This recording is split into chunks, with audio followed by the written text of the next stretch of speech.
औज़ु बिल्लाहि मिनश शैतानिर रजीम बिस्मिल्लाहिर रहमानिर रहीम। आज जी इल्म तजवीद की क्लास है और इसमें हम सफ़ा नंबर 17 पे पहुंच चुके हैं। तो सफ़ा नंबर 17 पे है उसूल मखारिज। उसूल मखारिज जो हैं ये 5 हैं। नंबर 1 हल्क, लिसान, शफतैन, जौफेदान, खैशूम। हल्क का माना गला, लिसान का माना जुबान, शफतैन का मतलब दोनों होंठ, जौफेदान का मतलब मुंह की गोलाई और खैशूम का मतलब नाक का बांसा। ठीक हो गया जी। ये तो पढ़ा हुआ है ना, ये सिर्फ मैं आपको याद दिलवा रहा हूं कि यहां से आगे हम पढ़ेंगे।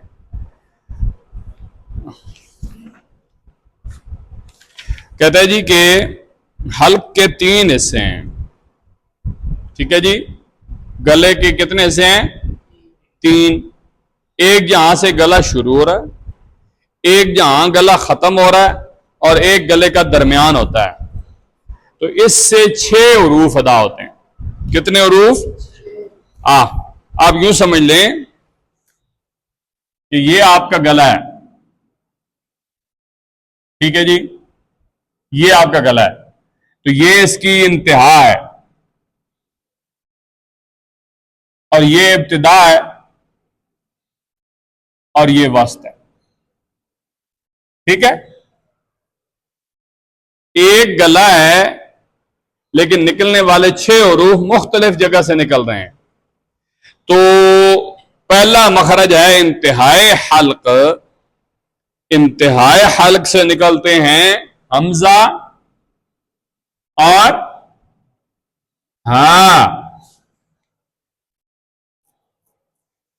वस्ते हल्क से निकलते हैं ऐन और हा, और इब्तिदाए हल्क से निकलते हैं गैन और खा। इसकी आपने खूब प्रैक्टिस करनी है। हम एक दफा इसको पढ़ लेते हैं। वैसे हमने ये पिछली क्लास में हमने ये पढ़ा था, आपको याद हो कि न याद हो, मुझे याद आ गया। अलग अलग करके भी पढ़ा था। आ ए ओ पढ़ो और ह ही हु, इस तरह। और जो असल मखरज निकालने का तरीका है वो क्या था कि आप उससे पहले हमजा मफ्तू लगा दें। अब इसके शुरू में हमजा मफ्तू लगाएं, इसको साकिन करें तो ये कैसे पढ़ा जाएगा? आउ बोलिए, ये कैसे पढ़ी जाएगी? आख। अब नीचे आ जाओ। आ आह आ आह। ये 6 के 6 उरूफ अदा हो गए। ये अभी हम दूसरा मखरज सफा नंबर 17 के बिल्कुल एंड पे देखो। मखरज वस्ते हल्क है, ये आइन और हा का मखरज है। इसकी भी आगे इन्होंने मशक कराई हुई है, ये आप कम से कम 3 दफा जरूर कीजिएगा। तीसरा मखरज है इब्तिदाए हल्क, ये गैन और खा का मखरज है। इसकी भी आपने मशक करनी है खूब। आगे हम चलते हैं जी। मंदरजा बाला मखारिज के 6 उरूफ को उरूफ हल्की कहते हैं। ये पहले आपको वजाहत हो चुकी है। मंदरजा झैल और मंदरजा बाला में क्या फर्क है? मोहम्मद वसीम रजा इस जी केड़े में सवाल की ताज है। मंदरजा झैल कहते हैं जो नीचे होती है इबारत। ठीक है। दर्ज का मतलब है लिखा हुआ, जो नीचे लिखा हुआ है इसको मंदरजा झैल कहते हैं। और अगर इस जुमले से ऊपर कुछ लिखा हुआ हो तो मंदरजा बाला, यानी ऊपर जो दर्ज हो चुका है, लिखा जा चुका है, उसके बारे में। आगे जी लिसान। लिसान का मतलब क्या होता है? जुबान, और फारसी में इसको क्या कहते हैं? जबान। ठीक है जी। जुबान के 3 हिस्से हैं। जुबान की जड़, वस्ते जुबान और नोके जुबान। नोके जुबान, वस्ते जुबान और जुबान की जड़। अब ये चूंकि सारे हरफों में थोड़ी बहुत इस्तेमाल होती है, कहीं नोक, कहीं जड़, कहीं वस्त, तो इसको आपने गौर से रखना है। अब चौथा मखरज है जी, ये टोटल सबसे ज्यादा जिन्होंने मखरज बनाया उन्होंने बनाया 17। कितने? 17 मखारिज में 29 हरूफ कवर कर दिए उन्होंने। ठीक है, यानी एक जगह से कई कई हरूफ निकलते हैं, जैसे कि हल्क से 6 निकले, इस तरह। अभी जुबान के 3 हिस्से, जुबान की जड़, जुबस्ते जुबान और नोके जुबान। चौथा मखरज है जी जुबान की जड़, इस्तेमाल हो गई है कि नहीं? और तालु का नरम हिस्सा, ये कौफ का मखरज है। किसका मखरज है?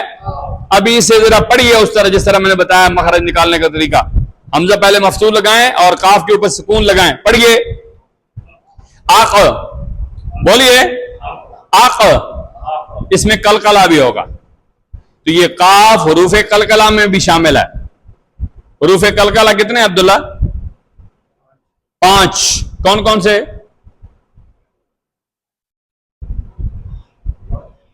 5, ठीक है। आप सिर्फ बताओ कौन कौन से हैं। बा, ठीक है। कौफ, त्वा, नहीं त्वा हो गई है एक, सारी तोड़ने का थी मननिया जी। शाहबुद्दीन, बा, काफ और त्वा हो चुके हैं, 2 रहते हैं और। आइन के थाया उल्लू। दसो जी मौला साहब।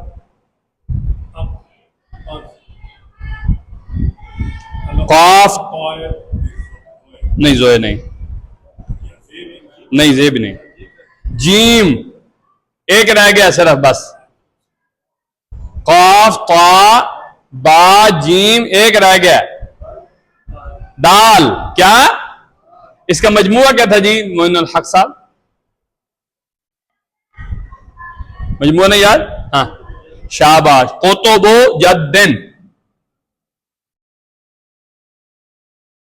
कोतोबो जद्दिन। काफ, ता, बा, जीम, दाल, इनमें कलकला होगा। मोहम्मद हबीबुर रहमान, इनमें कलकला कब होगा? जब ये साकिन होंगे और इनसे पीछे कोई हरफ भी होगा, चाहे उसके ऊपर जबर हो, जेर हो, पेश हो, डजंट मैटर। हरफ होगा तो मिलेगा ना अगले से, तो मिलेगा तो इसके ऊपर सुकून होगा ना। जब मिलता तो तब भी है ना जब किसी के ऊपर शद होती है, जैसे कि हम पढ़ते हैं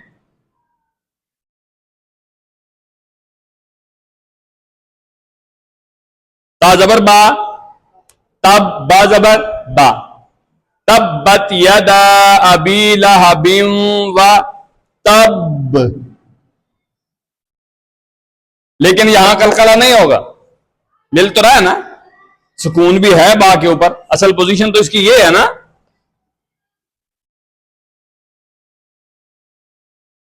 ये पोजीशन है जी मौला साहब। लेकिन इधर हम कलकला नहीं करेंगे। कलकला कहां करेंगे? जैसे आद, काद, आज, अब होगा कलकला। समझ गए हो? यहां कलकला इसलिए नहीं होगा क्योंकि हमने इसको भी पढ़ना है,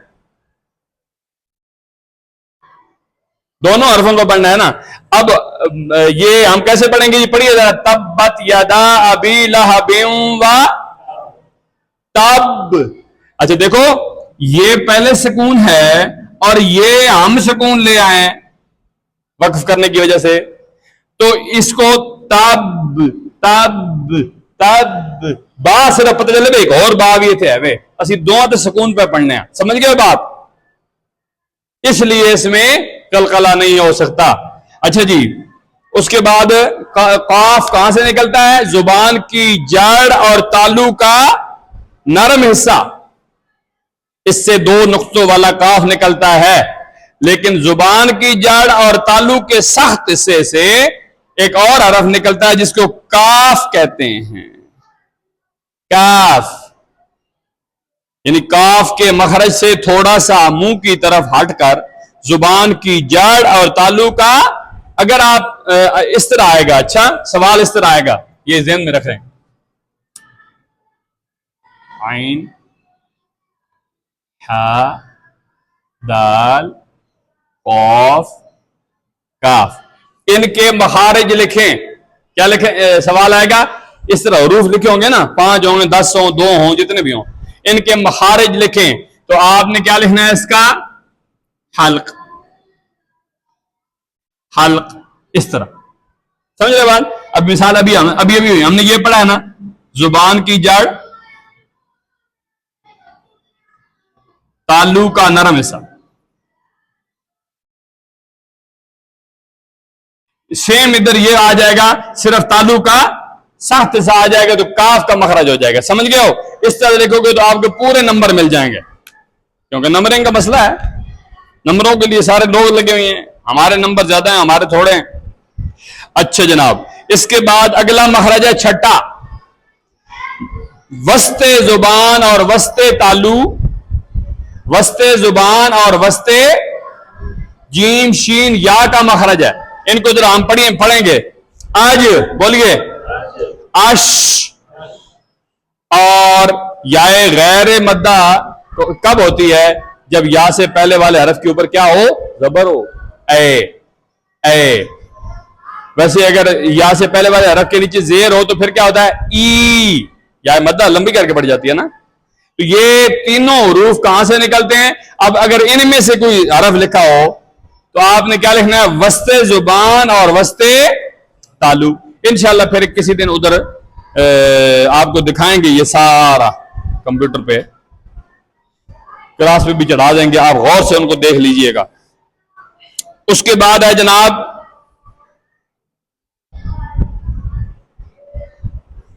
ये नोट आया हुआ है नीचे, या साकिन माकबल मकसूर में या मद्दा हो जाती है और या साकिन माकबल मजमूम की कोई मिसाल ही नहीं है। हाँ? आगे आगे जनाब, अब इसके बाद अभी कितने हो चुके हैं मखरज जी? 6। कितने? और इनमें हरफ कितने कवर हो चुके हैं? 6 हल्की और काफ और काफ 8 और 3 हो गए, ये 11 टोटल हो चुके हैं। अब इसके बाद जो हरूफ हैं जिनके मखरज हमने मालूम करने हैं, याद करने हैं, उनका ताल्लुक दांतों से भी है चूंकि, तो ये पहले दांतों की अकसाम हमें बताना चाहता है। कुल दांत कितने हैं मोइनुल हक साहब? 12। तो 32 अड्डे तो 12 कितने जी? बोलो ना यारा। 12 कितने? और 20 दाड़े हैं। 20 क्या है? दाड़े। हूं 32 पूरे हो गए। तुम परेशान ना हो तो साकब मैंने फालतू नहीं, ऐसी बात नहीं। कुल 32 हैं, इनकी 6 अकसाम हैं। तो अभी आपने इन दांतों को समझ लेना है, क्योंकि ये हरफ निकालने में आपको मुआविन साबित होंगे, आपकी मदद करेंगे हरफ निकालने में। तो ये कहता है पहले दांतों को आप समझ लें। बिल्कुल सामने वाले 2 दांत, बिल्कुल सामने वाले ऊपर वाले 2 दांत, इनको कहते हैं सनाया। और बिल्कुल इनके नीचे 2 दांत, उनको भी कहते हैं सनाया। तो सनाया कितने हो गए? 4। कितने हो गए? अब इनमें ऊपर और नीचे की वजह से थोड़ा फर्क करना था ताकि पता चले कि सनाया नीचे वाले इस्तेमाल हो रहे हैं या ऊपर वाले। तो इन्होंने कहा सनाया उलिया। बोलिए जरा। उलिया कहते हैं ऊपर वालों को, और सनाया सुफला, सुफला कहते हैं नीचे वालों को, नीचाई को सुफला कहते हैं। तो 4 दांत हो गए जी, जो जिनका नाम क्या है? सनाया। इस पे मैंने उधर क्लास में शेर भी लिखवाया था, मलिक साहब को याद होगा, या काशिफ को, या हबीबुर रहमान साहब को। बाकी ये हजरात तो उधर थे ही नहीं। वो शेर है कि है कुल है दांतों की तादाद कुल 30 और 2, सनाया है 4 और रुबाया है 2-2। वो भी 4 थे, लेकिन उन्होंने शेर को पूरा करने के लिए इस तरह लिख दिया। तो सनाया के बाद अब आप मेरी तरफ देखेंगे तो आपको फौरन समझ आ जाएगा। सनाया 2 बिल्कुल सामने वाले थे ना, एक इधर एक इधर, फिर नीचे, एक इधर एक इधर, ये चार दांत जो हैं इनको रुबाया कहते हैं, रुबाई भी कहते हैं, रुबायात भी कहते हैं। जो भी लिखा हो आपने समझ जाना है कि ये सनाया वाले, सनाया के साथ ऊपर नीचे दाएं बाएं एक एक दांत जिनकी तादाद चार बनती है, इनका नाम क्या है? रुबाई या रुबाया या रुबायात। अच्छा जी, उसके बाद उनके साथ एक एक दांत इसी तरह, एक इधर ऊपर पहले, फिर नीचे एक इधर। ये जो चार हैं इनका नाम है अनयाब। क्या नाम है इनका? हाँ जी। उसके बाद दाढ़ें शुरू हो जाती हैं जी। दाढ़ें में दांतों में गिनी जाती हैं, लेकिन चूंकि इनके नाम हैं तो आपको पता होना चाहिए। दाढ़ें शुरू हो जाती हैं और दाढ़ें खाने में सबसे ज्यादा किरदार अदा करती हैं। सनाया रुबाया भी कुछ करते हैं, चक चक मारना होगा कहां था, लेकिन जो जिस तरह से आने भाई छोटा करने वाली मशीन, वो हमारी दाढ़ें ज्यादा उसमें काम करती हैं। तो आप ये भी दुआ किया करो कि अल्लाह ताला हमारे दांतों दाढ़ों को भी सलामत रखे और इस दांत के दर्द से भी हमें महफूज रखे। तो दवाहिक पहली चार क्या है जी? बोलिए नाम। दवाहिक या जवाहिक भी कोई पढ़ दे तो हरज नहीं है उर्दू में। जवाहिक अनयाब के दाएं बाएं ऊपर नीचे एक एक कुल चार दाढ़े हैं। उसके बाद है जी तवाहिन। बोलिए, ये 12 हैं, तीन इधर तीन नीचे इधर, तीन नीचे इधर, तो 3 चौका 12 पाड़े आने ने। हाँ, ये अभी 12 ये हो गई, तो 12 और 4 16, 16 और पीछे कितने रह गए अभी? 4, तो वो है नवाजिज। क्या? तवाहिन के दाएं बाएं ऊपर नीचे एक एक कुल 4 दाढ़ें। ये आपके 32 दांत मुकम्मल हो गए। अगर इसके अलावा किसी की कोई हो वो गिने तो बताए, फिर उसका कोई नाम निकाल लेंगे। है जी। ये वैसे एक सवाल है मलिक साहब, तुझे नॉलेज दी जावे था कि ये जी अकल दाढ़ आनी ये नडियां में निकलनी या सिर्फ कुड़ियां नहीं?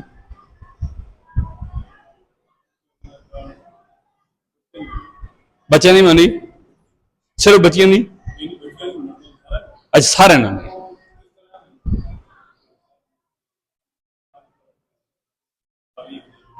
ठीक है, ठीक है।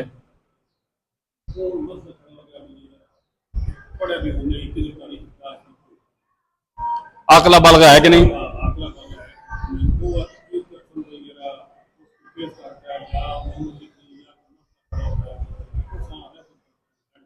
अच्छा,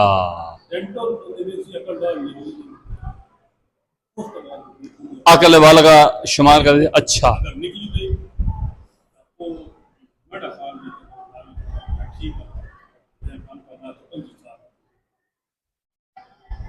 बिल्कुल ठीक है। अच्छा अच्छा, चलो ये नॉलेज में इजाफा हुआ है जी, इसी को कहते हैं क्लास का फायदा। बहरहाल इस पे हम इंशाल्लाह आप तहकीक करेंगे। मलिक साहब ने काफी हमारा एक रास्ता दिखा दिया है। अब हम इसके मतलब नाबालिग बच्चे कोई दावा कर देना कि इनकी शादी हुई है और ये नाबालिग थे, जुल्मन शादी हो गई है, तो उसकी अभी तो डॉक्टरी रिपोर्टें भी आ गई हैं, बहुत सारी चीजें आ गई हैं इसके अलावा भी। लेकिन पुराने वक्तों में इतनी चीजें सहूलतें नहीं होती थी, तो ये भी तरीक़ाकार इस्तेमाल होता था। वैसे एक बात मैं आपको बता दूं, जो मर्द औरत होते हैं उनकी अक्ल बालिग जो होती है वो 40 साल के बाद, 40 साल के बाद आप उसे मिचोर उसकी बात को अहमियत देना शुरू इसलिए कर दें कि वो अकली तौर पे बालिग हो गया है। ये इस कानून के मुताबिक, ताकि इस कानून के हवाले से हुजूर सल्लल्लाहु अलैहि वसल्लम की जात पे कोई बात ना आए, आपने 40 साल के बाद नबुव्वत का दावा किया था। यानी एक वजह कि आप सल्लल्लाहु अलैहि वसल्लम सबसे पहले इस दुनिया पे तशरीफ अल्लाह ने तख्लीक किया, तो 40 साल बाद आके, हालांकि हुजूर फरमाते हैं कुन तो नबीयम व आदम बैन रूह वल जसद, मैं उस वक्त भी नबी था जब हजरत आदम अलैहिस्सलाम रूह और जिस्म की मंजिलें तय कर रहे थे। कुन तो नबीयम व आदम बैनल माए व तीन, हजरत आदम अलैहिस्सलाम मट्टी और पानी की मंजिलें तय कर रहे थे। पंजाबी में इसका तर्जुमा यह होता है कि हजरत आदम अलैहिस्सलाम ने गारा पे गुजनाया, मैं उस वेले भी नबी है हूं। तो फिर ऐलान नबूवत 40 साल बाद क्यों फरमाया? उसमें एक हिकमत ये जो बुजुर्ग हमारे गुजरे हैं उलमा, उन्होंने लिखी है कि ताकि ये भी कोई न कह सके कि 40 साल तक तो बंदे की अकल ही बालिग नहीं होती और इन्होंने पहले ही वो कर लिया, ठीक है, ये ताकि कोई नक्स ना निकाल सके। वो जो शेर है ना कि खुलिक़्ता मुबर्रअम मिन कुल्लि ऐबिन, अल्लाह ने आपको हर ऐब से पाक पैदा किया। कान्नका कद खुलिक़्ता कमा तशाऊ, ऐसा लगता है जैसे आप चाहते गए अल्लाह बनाता गया। अल्लाह अकबर कबीरा। तो खैर बहरहाल ये बातें तो चलती रहेंगी, इससे बहुत सारी बात सामने वाज़े आ गई। इस पे अभी हम और तहकीक करेंगे और इंशाअल्लाह मलिक साहब की बात को आगे लेके चलेंगे। आगे जी, अब आ गया 7वां मखरज। कितना? आज की क्लास का ये आखिरी मखरज, 7वां मखरज खाफा लिसान। लिसान का बगली किनारा, खाफा कहते हैं बगली किनारे को, ठीक है, यानी जुबान का बगली किनारा, बगली बगल से है साइड पे, ठीक है, जो हल्क की तरफ है, इसके दाएं बाएं ऊपर की दाढ़ों की जड़ों की जड़ें, ये द्वाद का मखरज है। बोलिए जरा, द्वाद बोलिए, द्वाद। हाँ, इसमें दाद नहीं होती, वाला दालीन नहीं, वाला दालीन। कई लोग इसमें भी कलकला कर देते हैं बाद औकात, ठीक है, तो इसमें तो कलकला हो ही नहीं सकता, कलकला होगा दाल में। तो इसको हम कैसे पढ़ेंगे? वाला दालीन। ये है जनाब आपका, इसका मुख्तसर क्या होगा जी? बताइए जरा, अगर कोई बता सकता है तो। खाफाए लिसान, सिर्फ अगर आपने खाफाए लिसान भी लिख दिया ना तो अगला आपको कुछ ना कुछ नंबर दे देगा। भाई साहब पता है वैसे ही, अगो पूरा नर्स लिखा भाई। हाँ, ये आपके, मैंने आपको चीटिंग करवाई है एक किस्म की, जो मुझे करवानी नहीं चाहिए थी, लेकिन कोई बात नहीं, आप चीटिंग मैं इसलिए करवा रहा हूं ताकि आप जल्दी से सीख जाएं। 8वां मखरज इंशाअल्लाह 8वें से लेकर 17वें तक हम अगली क्लास में पढ़ेंगे। आज हम सिर्फ और सिर्फ एक चीज पढ़ेंगे और वो है, उस दिन हमने शुरू की थी गलती के बारे में, याद है आपको? लहन जली और लहन खफी, भूल गए? नहीं याद? लहन जली कितनी वजह से होती है जनाब? लहन कहते हैं गलती को, किसको? गलती नहीं ना, ये मैंने क्या लिखा है?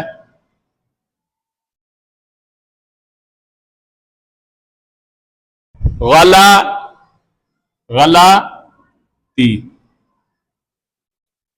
ये हमेशा आपने इसको इस तरह बोला, गलती, मुझसे गलती हो गई, गलत काम मत करो, गलतियां नहीं होनी चाहिए, ठीक है जी।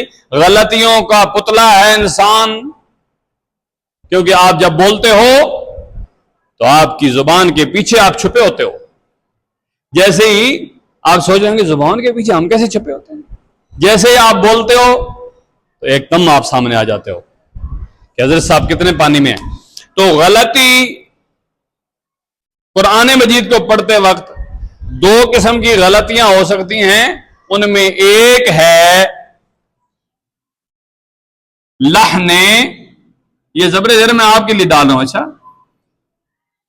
जली, लहने, तो लहन का मतलब क्या हो गया? गलती। जली का वाज़े। वाज़े गलती से बचना इसलिए जरूरी है कि वाज़े गलती जो करता है वो हराम है, वो करना क्या है? हराम। तो इसलिए लहन जली कितनी वजह से होती है?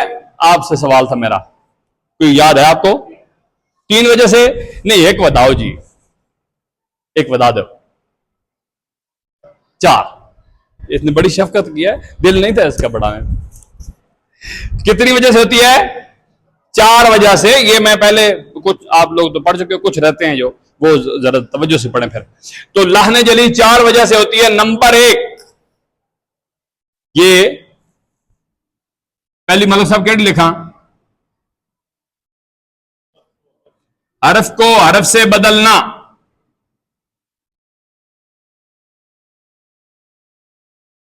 बदलो जी हरफ हैं।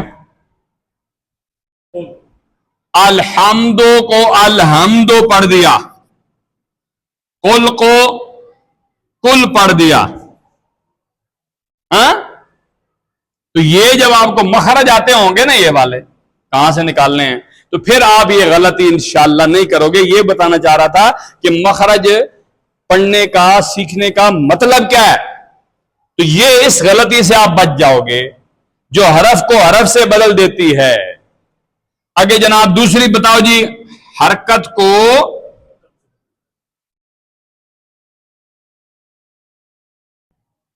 से बदलना। बदलाओ जी काशिफ साहब, जल्दी से बदलाओ ना, बदलावने ना को ढेल लगनी, नहीं तो शिराज बदला नहीं। 2 मिनट चुप कर, 2 मिनट मेहरबानी कर रहा हूं। शिराज दिल में कह रहा है मां पता ही कोई नहीं।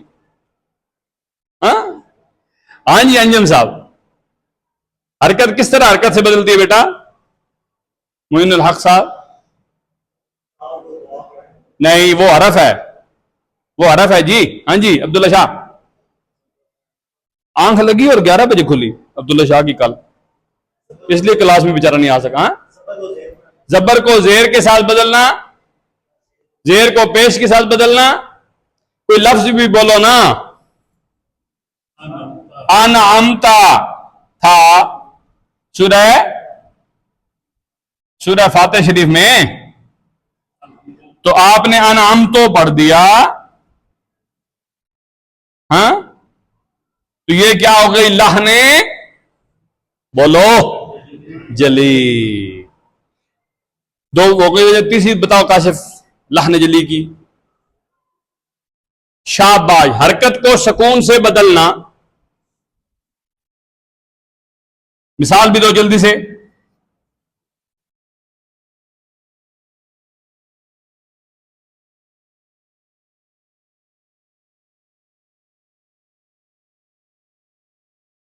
क्या करूं इसको?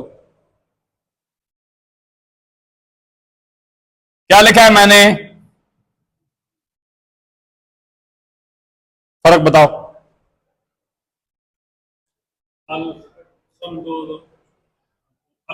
शाबाश, अलहम्दो था, हमने अलहम्दो पढ़ा। ठीक है जी, तो ये लहने जली हो, ये गलत। हरकत को सुकून और सुकून को हरकत से बदलना। और जी चौथी वजह बताओ जल्दी से।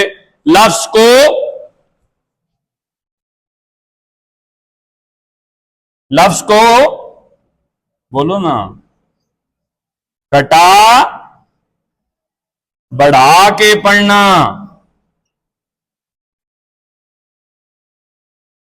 लफ्ज को घटाते बढ़ाते कैसे हैं जी? लम यलिद, तो शिराज पढ़ता है लम यालिद, तो ये क्या हो गया? लहने जली। अशहद है, तो कोई कहता है अशहादो जी। और कोई मिसाल है आपके पास?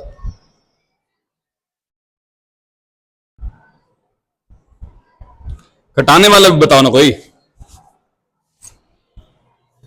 लम यलिद को लम यालिद पढ़ दिया, ये तो हो गया गलती बढ़ाने वाली। घटाने वाली कौन सी होगी? लम यूलद, वलम यूलद को आप पढ़ दें वलम यूलद, तो ये आपने लफ्ज को घटा दिया। ठीक हो गया जी, ये भी लहने जली हो गई। लहने खफी, चूंकि हम अभी वो अंडर प्रोसेस है, तो वो अगले सबक में इंशाल्लाह उम्मीद है कि आ जाएगी। यानी वो लहन हफीज जिन वजह से होती है वो तकरीबन आप पढ़ चुके हैं, लेकिन कुछ चीजें उनमें से बाकी हैं। तो वो चीजें आप यूं समझ लें कि सिफात आर्जा 17 है ना, 17, तो वो उनको अदा करते वक्त कोई गलती हो जाए तो वो लहन खफी होती है, छुपी हुई गलती, और वो भी नाजायज है। आपने हराम से भी बचना है और नाजायज से भी बचना है। जायज तरीके ना पढ़ी आओ, नेकियां समेटी आओ। वफ़व्विद उमूरना इलल्लाह इन्नल्लाह बसीरुम बिल इबाद फल्लाहु खैरुन हाफिज़न व हुवा अरहमुर राहिमीन। एक शेर सारे मिल के पढ़ लेते हैं, अगर आप पढ़ सको तो ठीक, तो नहीं तो सुन तो सकते हैं माशाअल्लाह आप सारे। सल्लल्लाहु अला मुहम्मद सल्लल्लाहु अलैहि व आलिहि वसल्लम। मीलाद मुस्तफ़ा की महफिल सजा रहे हैं, मीलाद मुस्तफ़ा की महफिल सजा रहे हैं, जिक्र नबी का सदका किस्मत जगा रहे हैं, मीलाद मुस्तफ़ा की।